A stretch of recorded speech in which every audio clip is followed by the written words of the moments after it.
You know what I'm saying? We're live. Whoa, My you brother just Brik. scared you just scared Polly, man. She jumped off the couch. You know what I'm saying? I do. I know it well. I know it real well. We are live, sort of.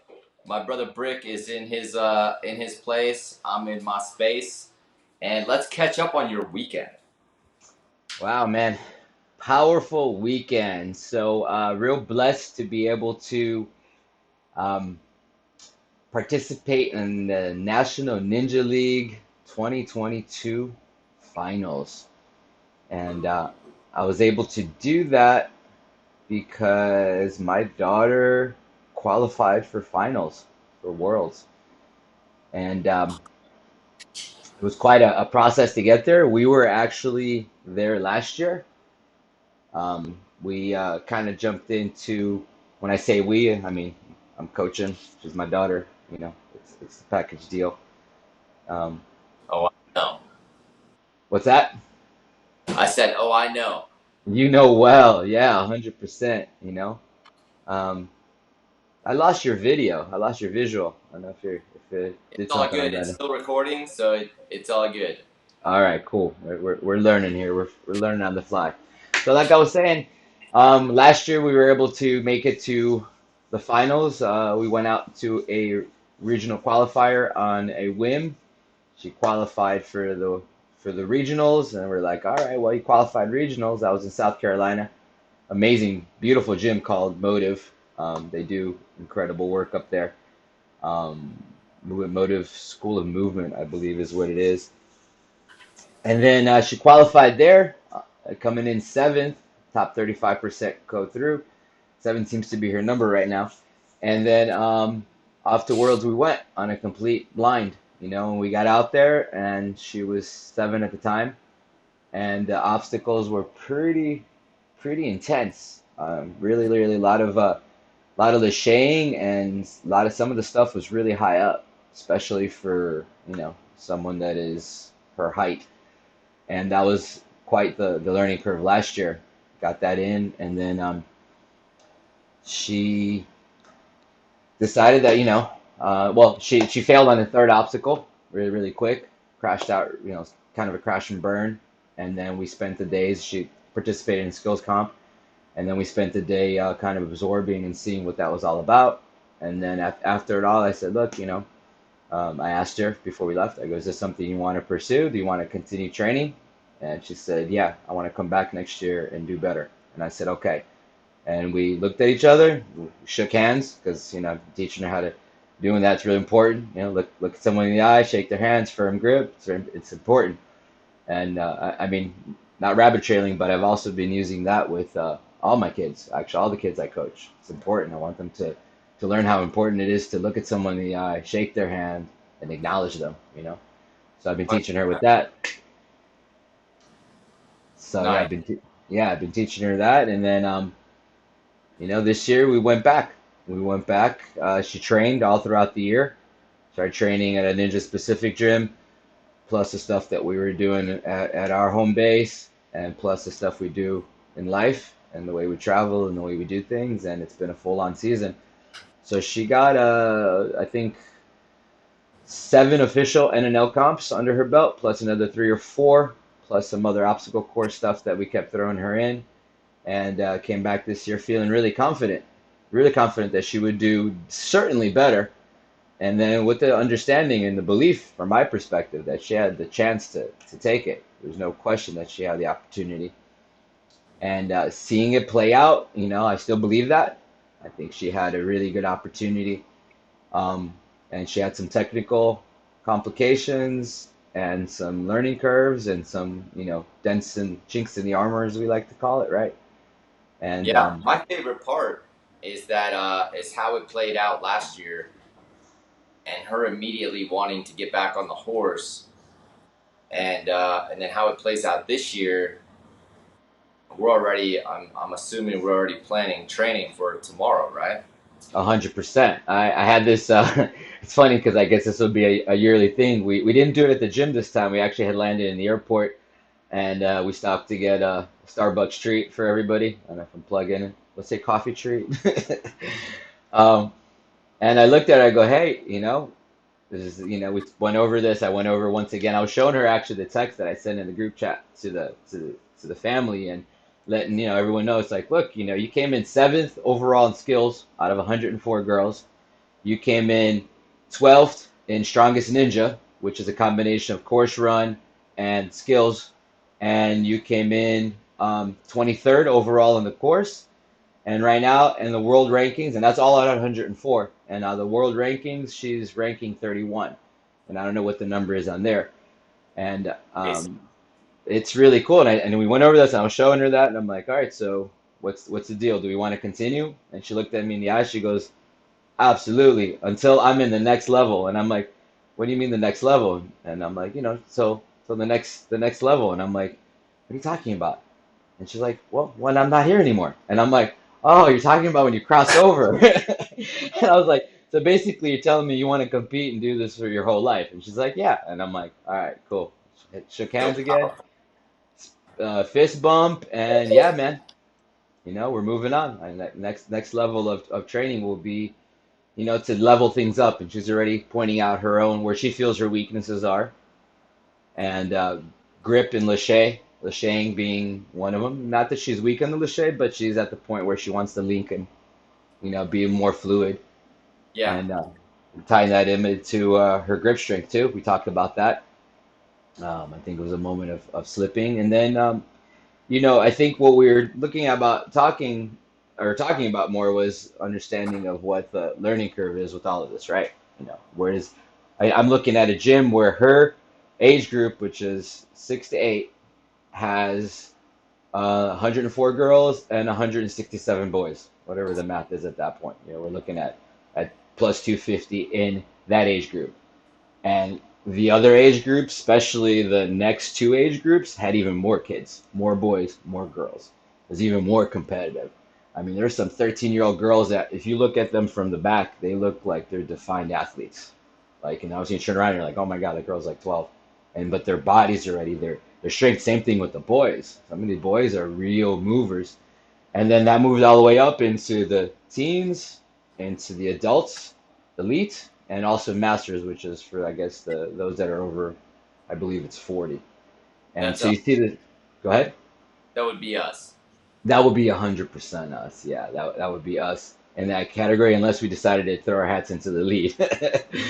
uh, but the masters was really cool, seeing those guys and girls go at it, and then seeing how many kids are there. I mean, we're talking about a little bit, how everyone was processing their experiences out there. The different coaches, different families, different, gyms, teams. There were some teams out there. Really powerful to see it, and also a lot to take home on, how to approach it, what to do and what not to do. Yeah. Now let's talk. First of all, is my video back? 100%. Yeah, yeah. Is my Sorry. video back, or do you still have no video on me? No, I got you. I'm seeing you, bro. I'm seeing you. I see you All right, drinking all right. coffee. I realize I'm not drinking coffee right now. I'm actually doing so it's like coffee time with hydration, but I need to hydrate because I've been traveling in planes and I've had my coffee. I'll kick caffeine for you. Awesome. Well, So let's talk about this. We're always talking about, we're, I guess, the grand scheme of things. We obstacle course race. We train people. We do this. We do that. But our number one job, we're dads, right? Both of us with little girls, competitive, sort of headstrong little kids, and sometimes we could train our whole life for something. At least, seems like our whole life for someone that size, only to realize things don't work out, and and for Mini Monkey, things didn't work out like on a technicality. So I want to, mm, like, let's talk about how she responded to that, and because I think it's one thing when you fail an obstacle and you genuinely failed and you're like, that didn't work out. But it's another thing where you think you got it, and then you hear the buzzer ring and you're like, oh wait, like, what do you mean? Like, what happened? Yeah, that's how that played out. I mean, twofold. You know, she got through stage one, which is where we learned a little bit of needing a little work on her grip strength, and understanding a little bit of how to move things. And I reviewed the videos with her, and we've seen it and where her hand was and placement, things like that. But she was able to qualify. She went through on that top 35% of everyone that competed, females.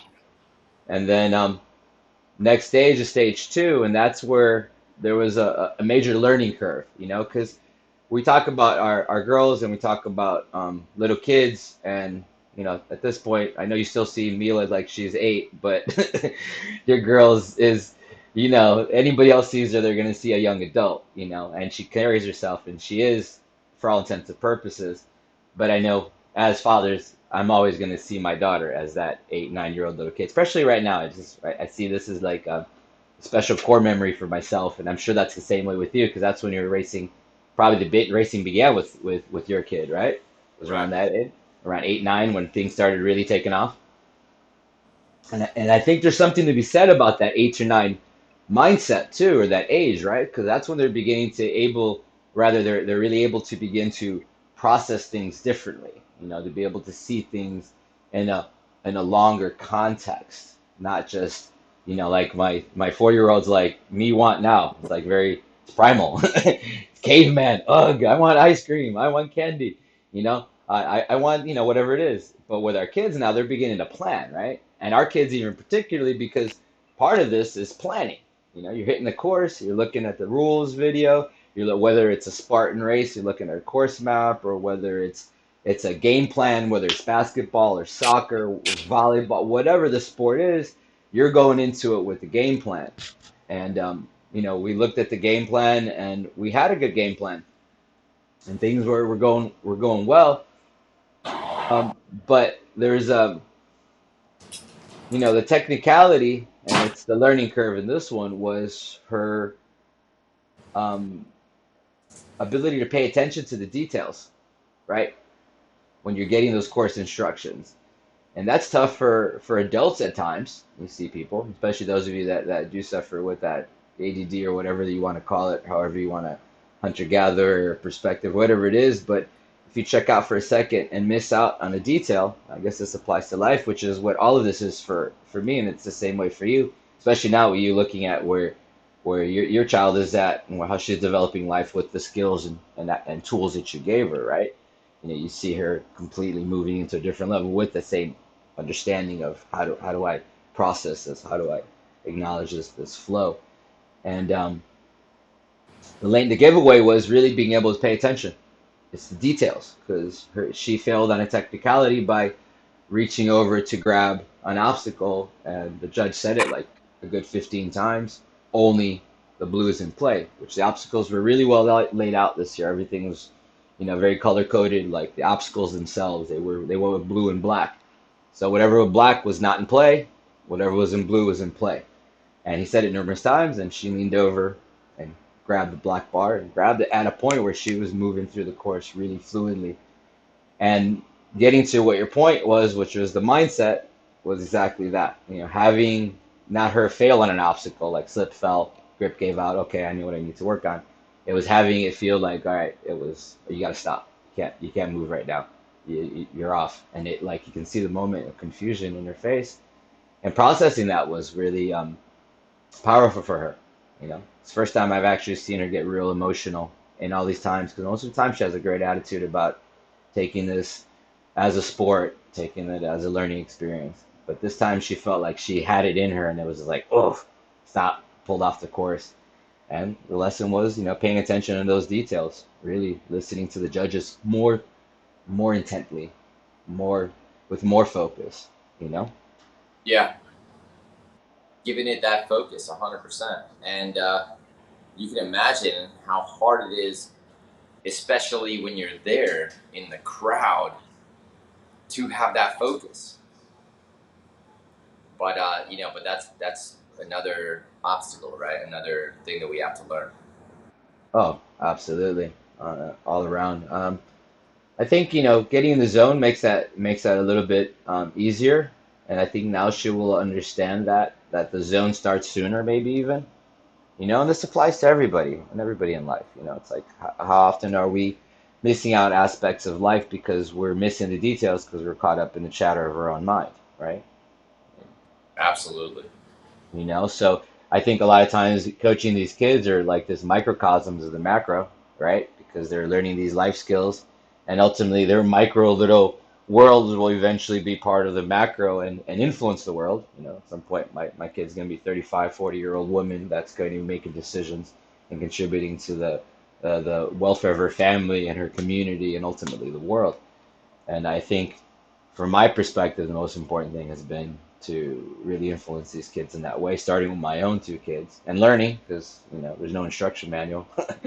We're figuring this on the fly, and here we are, putting these life skills to test. Yet here we are. What a journey. It incredibly is. I think, looking around and seeing the parents, seeing other communities, it's really cool to see this particular community has a good um, cohesion to it. There's a lot of positive attitude. I see the vast majority of what I overhear and see and how people handle things are coming from a real positive place of assurance, but also of reality. These kids are failing. And some of the new kids that are making it for the first time are getting to Worlds and they're getting like, hit with a hard reality because it's not like they're training in a small little gym in their backyard or their hometown. It's like all of a sudden they're on a big playing field and it was a big place. There was, one, two, three, four, five, six competitions, age groups going at the same times, plus skills going simultaneously. So there was a lot of movement. When we let's go to like another sport that we dive into a lot. Kids World Championships this year is gonna for Spartan race is gonna be here in Florida. It's gonna be in our backyard, Mm. and Kids World Championships, which I guess for opposite, for long format, let's call it different than ninja for long format obstacle course racing. That would be like the biggest stage to be on, similar to National Ninja League this weekend for Sky.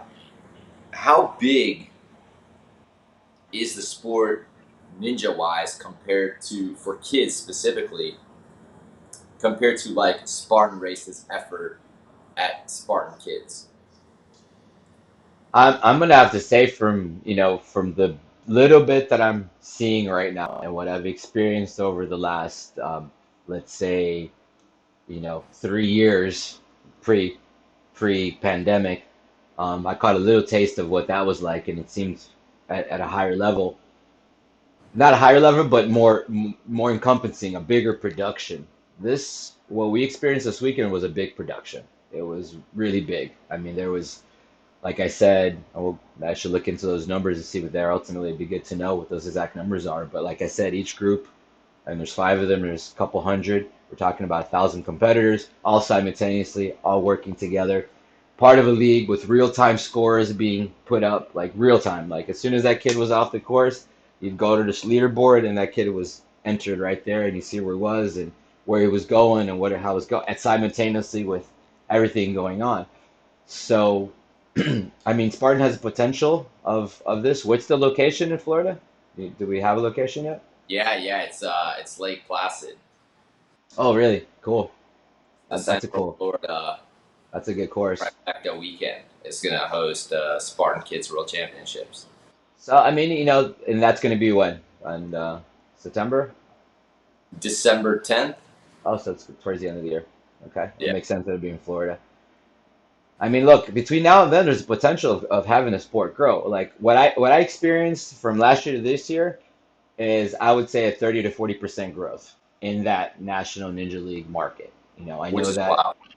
which is huge. It's blowing up. Last year, I think the number was somewhere around 400 gyms were part of the National Ninja League, and I think that number has swelled this year. I don't have the exact number. But that's something also to look into to just to be able to see how that sport is growing. But the shows come back, American Ninja Warrior. So there's this, and that's a very popular show with the kids. and not to mention adults, kids watching the adults and watching the kids, because you have American Ninja Warrior to look up to as adults, and then you have American Ninja Warrior Junior to look up to as inspiration for me. I want to be on the show, right? And Right. this is the playing ground. This is the minor leagues, right? This is the AAA system. If you're into baseball or college, for basketball and football, this is where you're getting that experience. This is where you can go hone your skills and really make it happen. Um, and I don't know if we really have that yet with the OCR community as of yet. I shared this with you before. We've talked about this, where I see this beautiful melding of these two communities of the OCR, youth, and then the Ninja League youth, because it's about body proprioception. It's about being able to be a mover and a groover, but it's also about mindset, right? It's about Right. how we're developing these children to cope with the real world applications in their lives and in life. And I think the two sports are different disciplines, but both do that, right? They both present obstacles that the kids need to overcome. At Spartan Kids World Championships, it's not so much about the actual physical obstacles. Obstacles are a basic compared to like National Ninja League. Yeah, The obstacle there is the endurance component. It's being absolutely. in the mud and dragging a sandbag that is heavier when it's wet, and all of these things, right? Whereas the obstacle in Ninja League, a lot of it is like a mental chess game. How do you approach this? The physical component is different. It's less of an endurance component, more of an explosive, muscular component. Absolutely. Yeah, it's like a sprint to a marathon. Yes, yeah, correct. Full on. And that's where it's interesting, where I think the melding will be could really be a good merging of the two, is having the sport itself even potentially have different, where it is more of a sprint, maybe head to head, like they do in some competitions, like they do for American Ninja Warriors. The same Right, course, two lanes. Yeah, it's gonna take 30 seconds to a minute, and you just go through it really quick. Whereas you have, a 2 miler, or even 5K, depending if you're a team, for OCR, at least with Spartan. yeah. Well, like at one point in time there was the Battle Frog College Championships. That was like very short format, head to head, Mm. very intense. Like I would look for something like that to come back. And I think it can be right there too. It's like that's the beauty of the sport that we're finding ourselves in, particularly when looking at the kids, because that's really what it's about. Because parents want to make their kids move and groove, and understanding that this is so fundamentally tied in with mindset. I think even at least from our perspective, even more so than like soccer or football or baseball, it's already kind of like a system upon itself already. Yeah, the mindset's in there obviously, but it's not about the mindset, right? It's about the Right. sport. Whereas from us, still where we're bringing it in, it is about the mindset. It's about the child development. It's about seeing these kids develop and take these skills. And it doesn't matter whether my daughter ever runs a Spartan again or does an obstacle or chooses not to. She's already ingrained with certain mindset that she's going to take on to whatever she does, you know?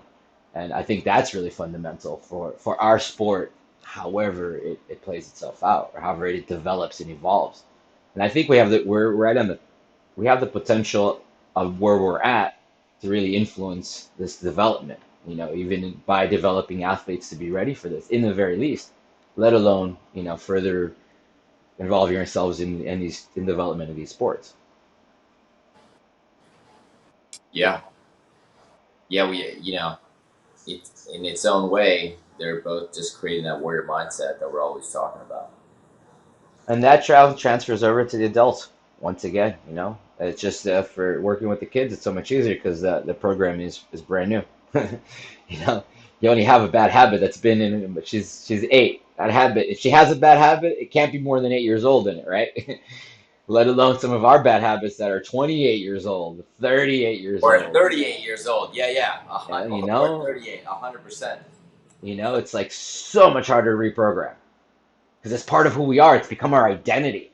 It's no longer a habit. It's who we are. It's how we associate and relate to.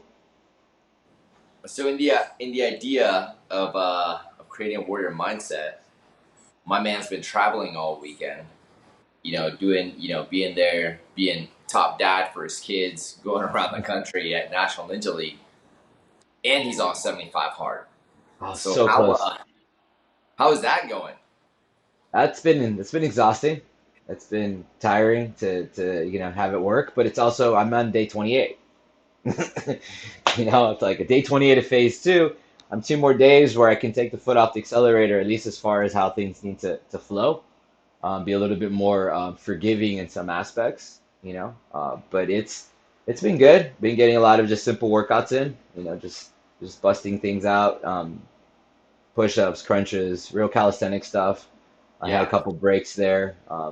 Be able to do some of those walks that we talk about. The walks are always a really good one. And it's also a good opportunity, especially when you go with a walk with your kid. It's a great opportunity to talk. Walk with your dog, walk with your kid, and you got 45 minutes to, you know, it's almost like breaking bread when you sit at the dinner table, but it's different because you're flowing and you're seeing things, and you're able to strategize and play. So it was a challenging. It was really challenging a couple of days to get that aspect done and put together. But man, so close, so close, and I can take 30 off and then reevaluate and plan again, and then get so ready for golden phase number. three. Yeah, that's that. Well, Golden phase number. three, you have to wait till 30 days from your Yeah, year when you started, so it's gonna be a minute. yeah, exactly. And it would work out good because it would be down in Puerto Rico at that point. We'll be taking part of our Vision Quest ceremony, which is a Native American ceremony that we help facilitate and occur.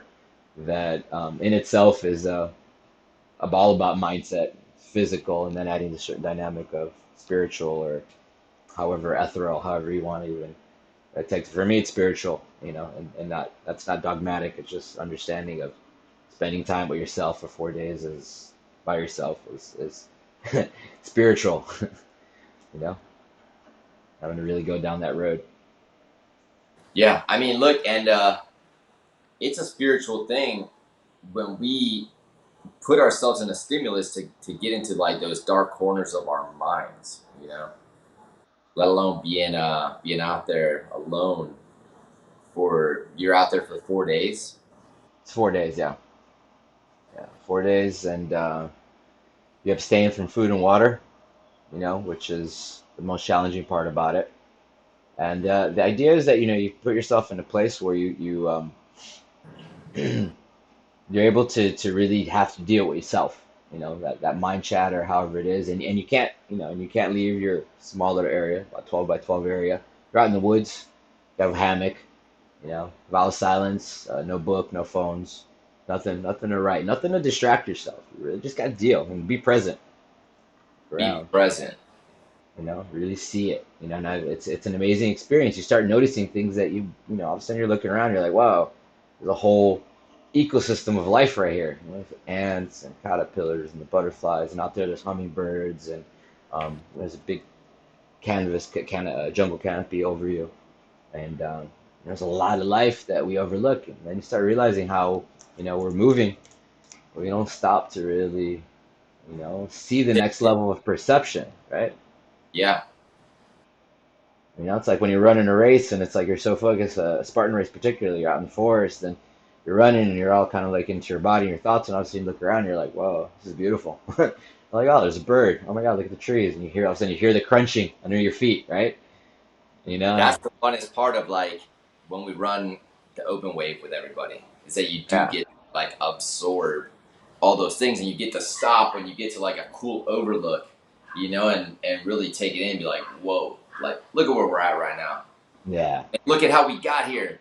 yeah, Maybe that overlook we had to carry a sandbag to get to, you know what I mean? yeah, 100%.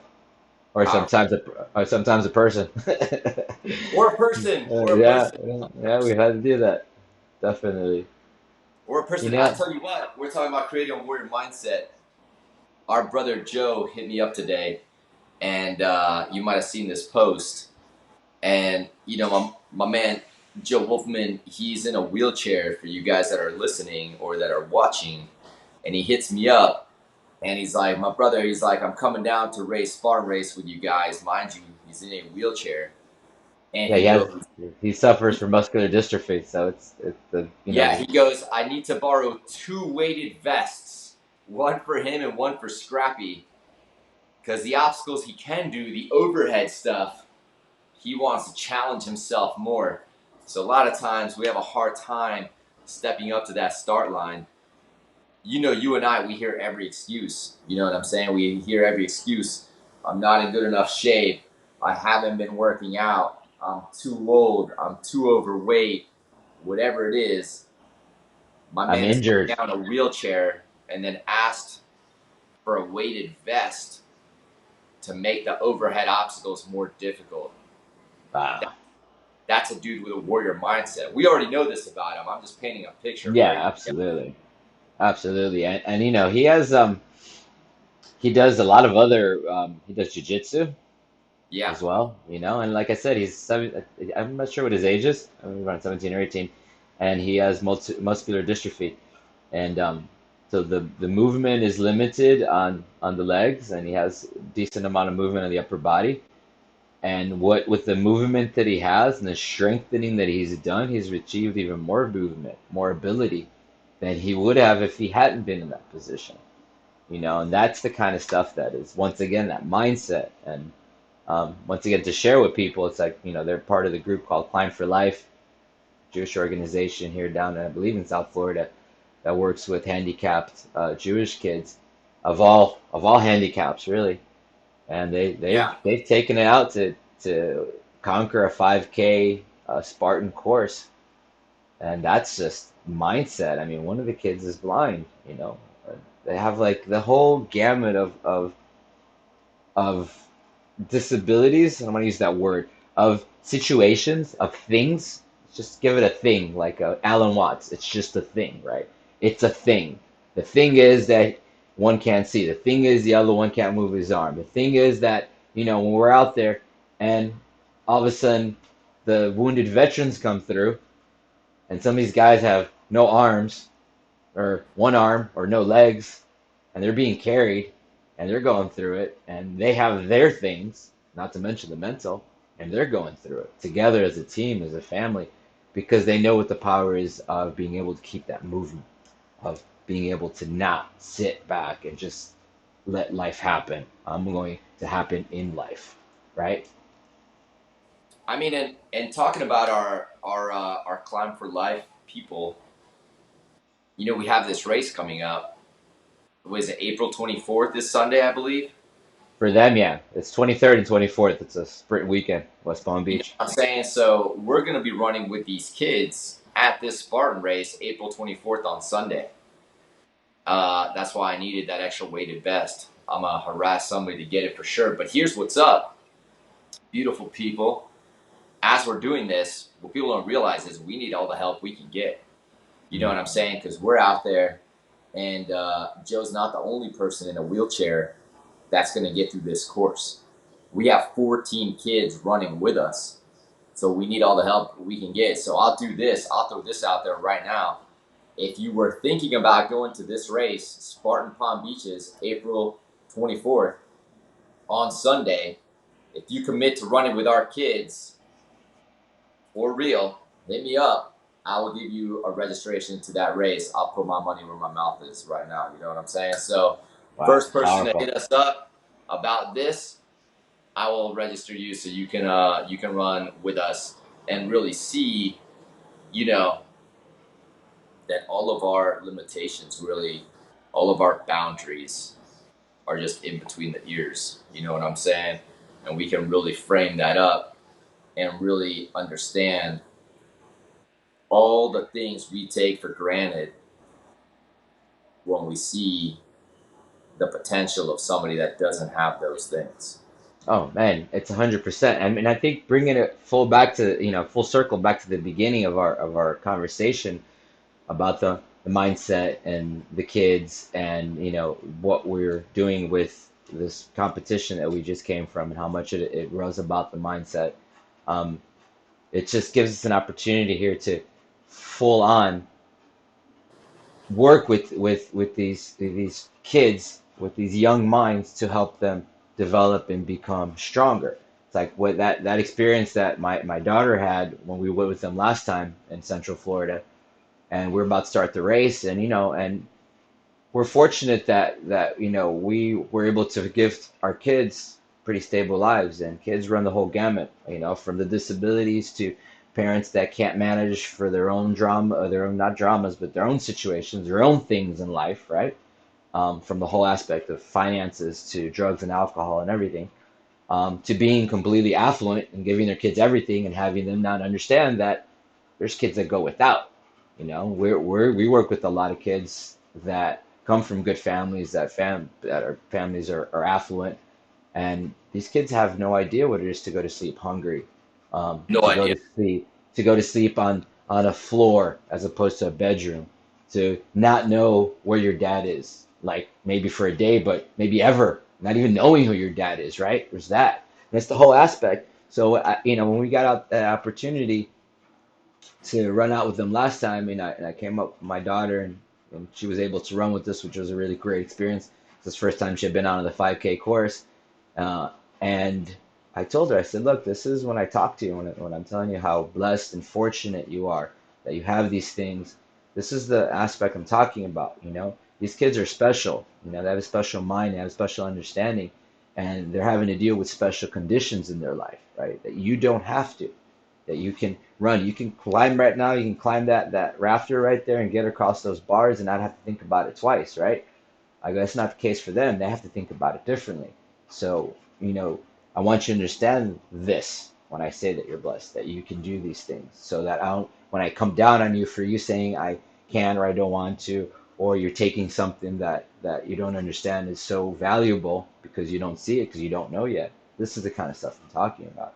And it was great because she got it. I mean, she really did. I saw at the end of the course, and we had conversations afterwards, and her just having those moments, those core memories of seeing us bring Joe up over the, cargo net in the wheelchair, or, literally pulling him through the mud, or seeing Joe himself on that barbed wire, oof, oof, oof, just dragging himself through the barbed wire, just like powerful, and having everyone just stop. The whole area just like, wow, look at that. Like, and how could you possibly, as an adult, complain about, oh, this or that or this or that, You especially can't. if it's, you shouldn't. I mean, you can. It's your prerogative, and no judgment on that, but a little bit of judgment. I'd be honest if I said no. And there's no judgment that I'm putting on myself because I get caught up in it too, right? We do the woe is me. We have stuff that come down. We're human. Everybody is, and that's the aspect. And a moment like this, like Joe thanks us, and I'm like, Joe, thank you, man. It changed my life. Really changed my life. Always. Yeah. Yeah. They such an impact. Let's one up it. You know what I'm saying? We'll give a race entry code to anybody who wants to run that race with us. First person to hit us up that wants to run that race with us. But if you're down for this, Joe's wearing a vest. I'm gonna wear a vest.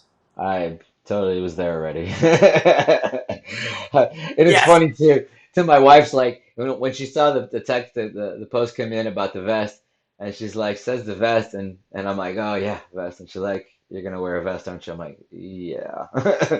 That sounds like a great idea. That's awesome. Now we Yeah, just need man, to let's take find. it. I have a Go Ruck speed ruck that Scrappy can rock, and we just got to find a vest for Joe. And for those that don't know, Scrappy is Joe's buddy that comes down for him. These guys are from New Jersey. So Scrappy is a family friend, like one of his closest friends, and he's perfectly fit and comes out and he helps navigate and move the wheelchair. And he's part of they do a lot of races together. I've seen them together. They're quite the dynamic duo. Incredible being himself, really really powerful person. All of them are. And the kids themselves, and then the support structure, really amazing. So come on, let's see who does it. See who's going to join us. Let's see who's going to join us. All right, man. I know you got to get some sleep. You ready to wrap this thing up, my man? Yeah, man, I think so. I think we'll talk about the mindset one last time. Connecting that back to the 75 hard. How that works. I just picked up. I'm still reading. I'm still reading the rule Life According to the Rules of Boxing. like pretty amazing. I don't know if that's gonna come out backwards actually. I'm gonna have to flip that around, but it's Rules According Backwards by Jolie Glassman. Amazing. It's been phenomenal. And then I picked up Battle Cry by Jason Wilson, who is just phenomenal. And it's waging and winning the war within. And all his work, for those that don't know, is about working with the kids, inner city youth, he himself growing up, and he seems to really focus on the male perspective, the boys, and because I think it's has been his own journey, which has been really powerful, and it's been a really, really good influence of videos and things I've been seeing. So I'm really looking forward to finishing that boxing book and then diving into Jason's book because hearing him speak and hearing him talk about the power of developing, really good fundamentals for these boys, is really important for me because it's all about our kids. It's all about this next generation. It's important specifically right now, man. Let's I'm gonna set myself a goal right now to get. We're only on episode 2 of a podcast. It's just me and Brik listening to, but I'm gonna set a goal right now. Let's get Jason on this podcast. I All know right. we know somebody that knows this guy. Yeah. And I think by the time that all comes up, we'll have whatever little bugs we have worked out here, and then we'll have some things to put together. Because I mean, my you asking about the Spartan thing and the ninja, and it's just like me being out there and talking to parents and talking to other adults because a lot of the parents out there, I saw a lot of Spartan gear. I saw Spartan gear out there. I saw Spartan stickers on cars. The mindset. And when I ever talk to someone, about Spartan, there's this family thing. People love doing Spartans as a unit, right? Because it's more of a team sport that way. You can run age competitive and just be out there full on, and then have our kids run competitive. But we also can go out with the family, right? You can go out and take Camaraderie. mom, dad. Look, your mom's hit the course, your dad's hit the course. You've been on the course for three generations of the Bizzotto family. That's just awesome. Plus your bro Awesome. and your sister. It's just amazing. This last one in December was epic.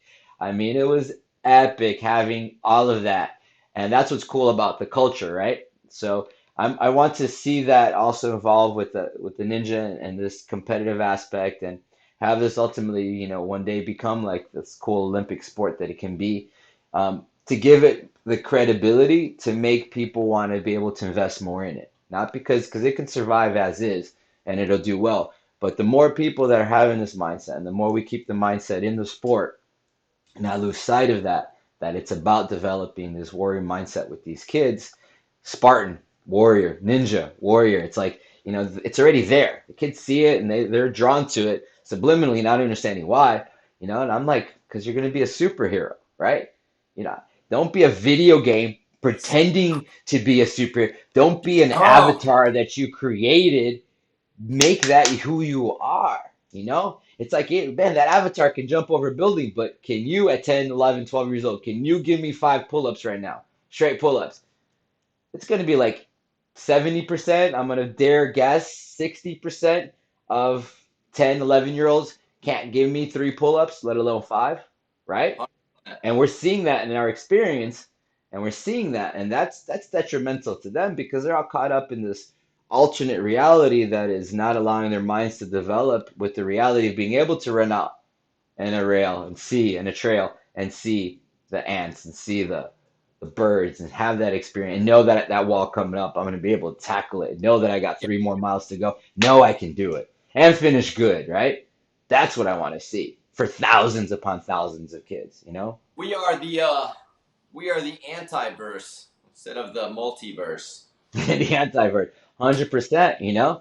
And I see this, and I want to when thinking about this, last thing we talk about too is understanding too with the Warrior Focus Foundation. We're talking about Client for Life. We have the Warrior Focus Foundation that is, going to be able to empower and give this to kids so that, that's going to extend further as we develop the things that we're talking about that are under construction, that are in the works, to be able to bring these kids down to the warrior tree, have them work on that rig, have them go through those experiences, have them be more on that sprint, and then take them out and have them run trails at Alita Park for 3, 4 miles and develop these kids that are coming from the inner city that have their own challenges and meld them in with these kids that are coming from the other end of town and just put them all together and have them become just good human beings. United. 100%, man. I think United and 100%. I can dig it. My brother, we don't have a young Jamie to end this show, so I guess I have to step the camera to For, for, hit the kill it button for now, for now, for now. for today. Yeah. My brother Brik, thank you, man. Anyone listening, thank you guys for your time. I hope you guys found some value in our conversation today. Also, apologize for all the glitches. We are just figuring this out, and hopefully it sounds pretty good. You got anything else to say, my brother Brik? Yeah, no, that covers it. And maybe if anybody does, when you guys do have a listen here, if you got a comment to put down there, a question, something that you want us to cover, something you want us to talk about, your input on anything that we said, maybe another book, anything like that. Let's use this as a forum, as a board to be able to communicate with each other and take this to the next level because none of that what Christian and I are doing are really about ourselves. Like he talks about dad, even in my Instagram page, as first thing is father. It's like that's the most important thing to me, and I know it is to Christian, and it is to a lot of people out there, mothers as well. I'm not excluding. It's about being parents, and it's about boys and girls. So yeah, man, put your input in there. I think that would most appreciated. All right, beautiful people. That's a wrap. That is a wrap.